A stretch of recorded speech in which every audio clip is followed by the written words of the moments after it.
and I know it's something very important to us. Once again, good day and welcome.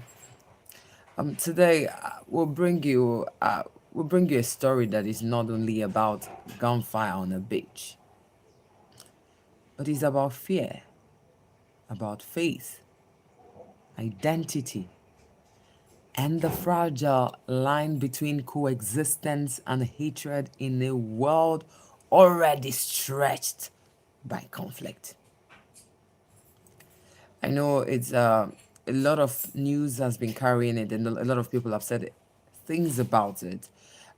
People have wept, people have shed tears, people have thought about different scenarios on it. Um, but this is our side of this story. You know, this is how we are seeing it. Because on a day meant for celebration, it's it's it's it's mind-boggling. It's really, really mind-boggling that on a day meant for celebration, light, and remembrance, violence erupted in one of Australia's most iconic public spaces. And I'm talking about no other place but the Bondi Beach. And this is an event that has shattered lives and shaken a nation that has long prided itself on safety and strict gun control. You know, the irony of all of this is that this doesn't seem like something random. Authorities actually say it was a targeted act, it was ideological and very deadly.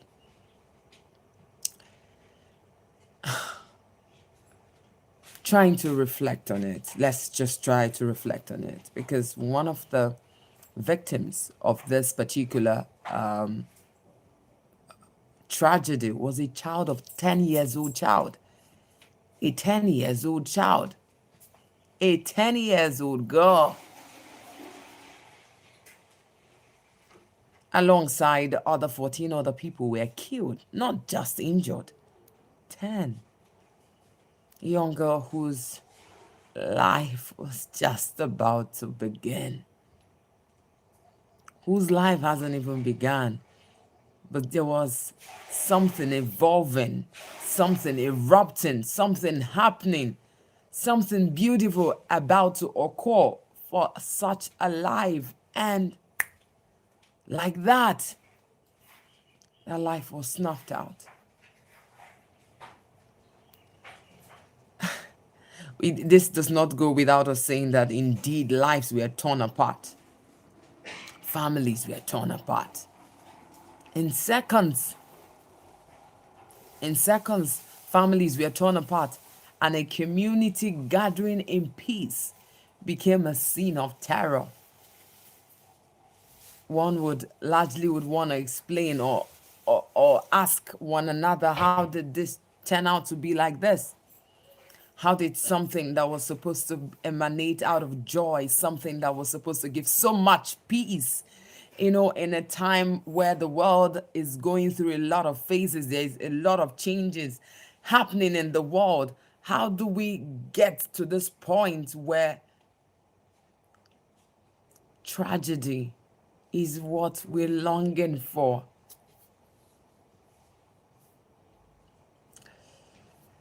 We're going to come back, and when we come back, don't go anywhere because we're going to be trying to analyze even what the Australian Prime Minister has tagged it and bring you some other interesting notifications concerning the Australian um, Hanukkah Beach saga. Don't go anywhere. My team is trying to make to let get there's some people who want access into this very broadcast right now, so my team is trying to let them have access to it. But don't go nowhere. And in case you're just joining, we're talking about the Australian Hanukkah Bondi Beach massacre. What has our world become? We're not going anywhere. In case you notice a lag in the broadcast, is because my team is trying to rectify. Some people want to join. A lot of people actually want to join in right now, but some things is happening. So my team is trying to help. I'm here. I'm here. I'm not going anywhere. We're talking again about the Australian Hanukkah Bondi Beach massacre. I am Chioma Lina. Thank you for staying tuned. And like I said, apologies for that lag. It was because my team was trying to connect with the people that have been trying to join in on the program. We're talking again about the Australian Hanukkah Bondi Beach massacre. My name is Chioma Lina. So before we took that break, I was about to talk about what the Australian Prime Minister called it. He said it's something, it appears to be anti-Semitism. People who are who feel that, oh, this is not how things are supposed, this kind of people shouldn't exist in their world. And you're wondering and you're asking, what justifies your stay and makes another person's stay irrelevant? So I continue. I said, oh, the Australian Prime Minister has called it what it says appears to be anti-Semitism and terrorism, and has vowed to strengthen gun laws in response to that very act. Suspects that we actually detected, that were picked up, happened to be a father and a son, the father being a 50-year-old man. So there are a lot of indices, there are a lot of things to talk about, a lot of things for us to analyze, to put forth here. A 50-year-old man. What amount of hate have you projected into your son? The son is 24. What amount of hate have you projected into your son to make him want to follow you to kill another human being? I did mention 15 lives were lost as at yesterday. We're still following in on the case to check the number, even though it's not a good figure. What has the world gone into? We have to ask the deeper question. And those deeper questions are, how did extremism pierce a society where mass shooting are rare? Australia isn't just a country that you would walk into and there is random shooting. Australia is not a country that you will see people, I don't think I like my neighbor and I carry a gun, I shoot, or I carry a knife and stab. Australia is, for me, one of the best countries of the world. I don't know, I remember a particular year, was it years, not just 1 year, I was praying for the country and nation back to back, Australia. I was praying for that continent alongside my son. We prayed perpetually for that continent and country, Australia. In fact, at some point, people started calling me that woman. You don't know that lady that is from Australia. And at some point, I had to own to it. It felt like I haven't been at that as at then, but it felt like it's my home. It feels like that's my country of origin. So one of the questions I want your heart to ask is, how did extremism pierce a society where mass shootings are rare? A lot of times people, when things happen, some people go, "Ah, it's none of my business, it's not in my area," until it happens on your lap. It keeps going round. You think it doesn't concern you until it gets to one close to you. So if we don't start speaking now, if the world doesn't kick against hatred, doesn't kick against this, oh God, this can only be, it's not human. How would you not want your fellow human to be alive? What does this attack really say about the global reach of hate? Hate. And the thing is, it always have a way, hate has a way, it drives violence. It fuels violence. So what does this attack say about the global reach of hate-driven violence? This very moment, I just came to ask us some questions. I want us to reflect. I want us to reflect. How do nations protect freedom, faith, and public spaces without fear becoming the new normal? How does a nation do that? There are things happening in other nations. I think as time goes on, we're just going to be taking it a step at a time. So the question I'm asking is not for me. This is not my take. I want to hear your take. And in case you haven't heard, I'm going to reiterate it again. I'm not. I usually, and I'm never the carrier of bad news. I'm not a prophet of doom, but this hits me because it's a country that I revere. Australia. Australia. Australia. Australia, my country. Yeah. I ask again, how did extremism pierce a society where mass shootings are rare? How? And what does this attack say about the global reach of hate-driven violence?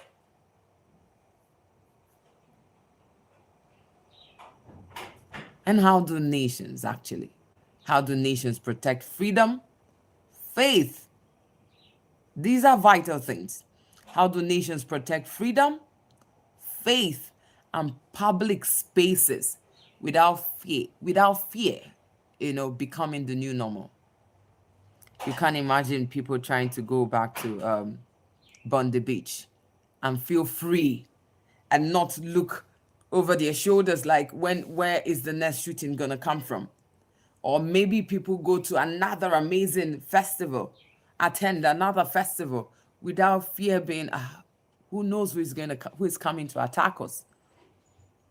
How do people go to places they love, be in places they love without being scared of their lives being taken from them? How do families, parents, mothers, fathers listen to their young ones or their children, no matter the age? I'm still my mother's child, no matter how old I am. And if I give birth to a girl tomorrow, no matter how old she is, she's still my baby girl. And how do parents absorb it in themselves, knowing that now it seems as if fear is ravaging our world? We're going to try to attempt to walk through what happened, who was involved, and what it means, not just for Australia. And I repeat, not just for Australia, but for a world grappling with rising extremism. Not too long ago, there was, you hear of talks of xenophobia, you hear of talks of racism, you hear of talks of unrest everywhere. How do we manage this? There is the one happening in Asia. There is another one happening in Ukraine, in Europe. And hopefully we will get to tell a tale of extraordinary bravery, of actually a civilian who ran towards danger, disarmed a gunman, and likely saved many lives. Because who knows, if that didn't happen, multiple other lives might have been lost if that man didn't develop the courage to go try to disarm the gunman. I had to make this. I didn't have to wait for the purpose. This is it. What's important is the message. How are we letting the hate eat into our very soul, into our very existence. No matter what, I say this with all my heart, with my full chest. No matter what, hate shouldn't be what is driving you. Hate shouldn't be what is keeping you alive. It shouldn't be what is making you tick, making your heart beat. No matter what anybody has done, I have had my fair share of hurt at different times from different people. But sometimes you also see to reflect. You see to reflect. And when you let love in, you find out that those things will be there no more. Every time something happens, I try to put myself in another person's shoe. And yes, most of the time, I might not have acted the way the other person acted towards me.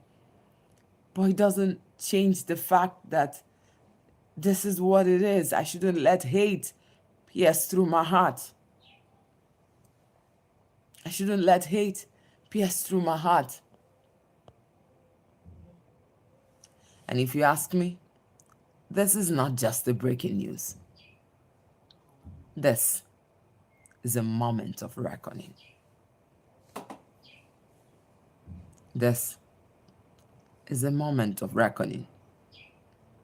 A nation is in mourning. Nations are in mourning everywhere. A targeted act of hatred. People are nursing hatred in their heart. Ideology-driven violence. I did not say you should not. Different people come with different. You have your notion, I have my darling. But should our ideology be driven by violence? We are talking.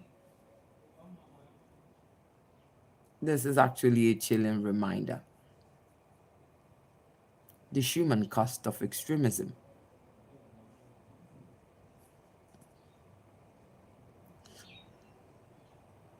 Do we want to turn our public spaces into battlefields?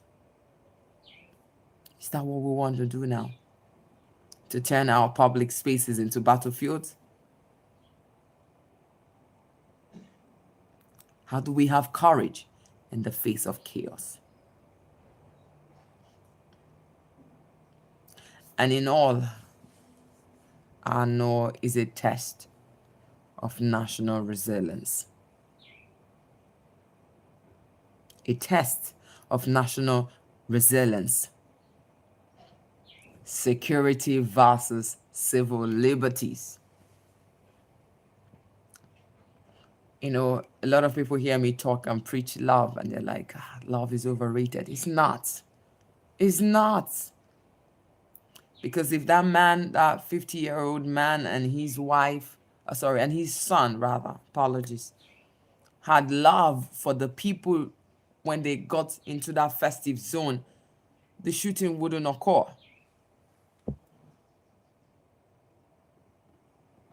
It wouldn't occur.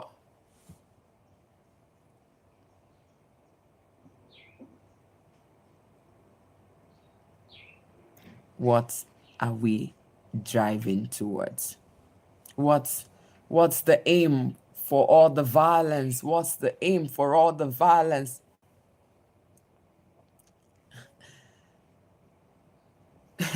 Because at the end, it looks as if there is a global shadow of terrorism.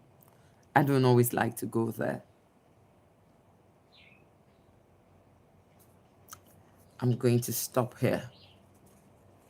Because maybe tomorrow,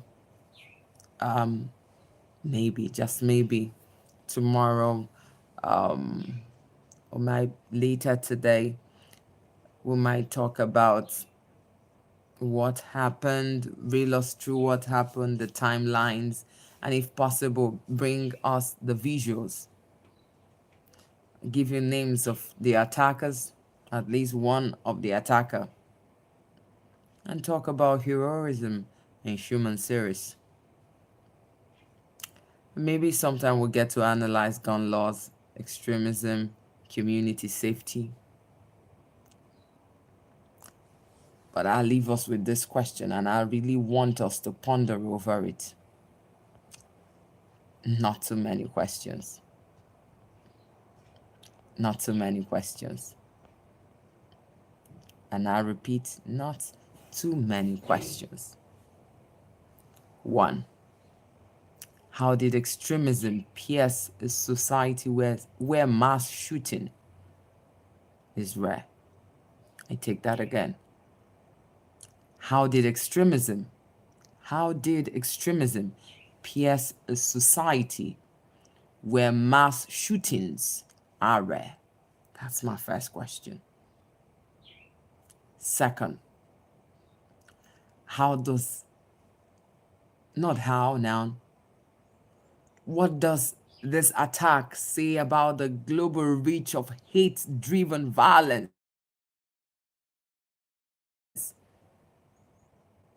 Second question.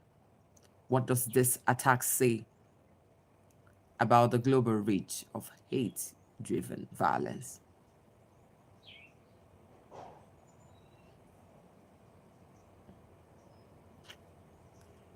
What does this attack say about the global reach of hate-driven violence? My third question. How do nations protect freedom, faith, and public spaces without fear becoming the new normal? Third question. How do nations protect faith, freedom, public spaces without fear becoming the new normal? I take that again. How do nations protect faith, freedom, public spaces without fear becoming the new normal? I want us to ponder over this. I thank you for tuning in and for watching. And yes, if you haven't subscribed, do well to subscribe so that when we bring further discussions and or set things about our society, our world, you will be the first to know. I'm Chioma Lina. I haven't changed, and this is the Bold Angle.